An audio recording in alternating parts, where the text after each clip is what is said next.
Ukraine যুদ্ধ এখন ৩ বছরে পা দিচ্ছে। এটি শুধুমাত্র একটি যুদ্ধ নয়, এটি মানবতার জন্য এক বিশাল পরীক্ষা। কিন্তু এই লড়াই কতদিন চলবে? শান্তি আসবে কবে? আজ আমরা জানব যুদ্ধক্ষেত্রের বাস্তবতা, সাধারণ মানুষের ভাবনা এবং ভবিষ্যতের সম্ভাবনা। ইউক্রেন ইতিমধ্যে রণক্ষেত্রে বড় একটি অংশ হারিয়েছে। জেলেনস্কির বাহিনী ক্লান্ত ও পরিশ্রান্ত, তবে এখনও দেশের পূর্বাঞ্চলে রুশ সেনাদের অগ্রগতি ঠেকিয়ে রাখার চেষ্টা চলছে।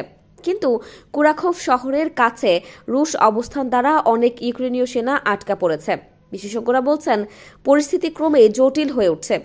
আগামী মাসে যুক্তরাষ্ট্রে ক্ষমতায় আসতে যাচ্ছেন যুদ্ধবিরোধী প্রেসিডেন্ট ডোনাল্ড ট্রাম্প। এটি ইউক্রেনের জন্য একটি বড় ধাক্কা হতে পারে, কারণ সামরিক সহায়তা সংকুচিত হওয়ার আশঙ্কা রয়েছে। অনেকেই প্রশ্ন করছেন, ইউক্রেন আর কতদিন এই লড়াই চালিয়ে যেতে পারবে? একজন ইউক্রেনীয় কমান্ডার সুরাত বলেছেন, তিনি শুরুতে ভেবেছিলেন যুদ্ধ ৩ বছর চলতে পারে, কিন্তু এখন মনে করছেন এটি ১০ বছর পর্যন্ত গড়াতে পারে। ইউক্রেনের তৃতীয় বৃহত্তম শহর ডেনিপ্রোতে রুশ ক্ষেপণাস্ত্রের আঘাত অব্যাহত। সেখানকার বাসিন্দারা মনে করছেন যুদ্ধ এখনই থামিয়ে আলোচনায় বসা উচিত। একজন নারী জানান, যুদ্ধে কেউই জয়ী হবে না, শুধু পরিবারগুলো ধ্বংস হয়ে যাবে। জরিপ বলছে অনেক ইউক্রেনীয় এখন শান্তির পক্ষে, তবে ইউক্রেনের সেনারা মনে করছেন আলোচনা সাময়িকভাবে যুদ্ধ থামাতে পারে, কিন্তু ১-২ বছরের মধ্যে যুদ্ধ আবার ফিরে আসার আশঙ্কা রয়েছে। একজন সেনা বলেন, আমরা হয় জিতব নয়তো মরব।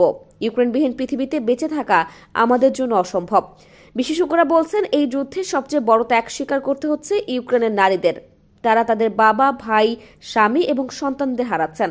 এমনকি ভবিষ্যতের কোনো শান্তি চুক্তিতে ইউক্রেনকে হয়তো নিজের ভূমির কিছু অংশ ত্যাগ করতে হবে। এ যুদ্ধ শুধু ইউক্রেন নয়, পুরো বিশ্বের জন্য একটি শিক্ষা। শান্তি কিভাবে আসবে তা নির্ভর করছে নেতৃত্বের ওপর। আলোচনার মাধ্যমে একটি কার্যকর সমাধানে পৌঁছানোই হতে পারে একমাত্র পথ। আপনারা কি মনে করেন, ইউক্রেন কি এই যুদ্ধে জয়ী হতে পারবে, নাকি আলোচনার মাধ্যমে একটি সমাধান আসবে? আপনার মতামত কমেন্টে জানান। ভিডিওটি ভালো লাগলে লাইক এবং শেয়ার করতে ভুলবেন না।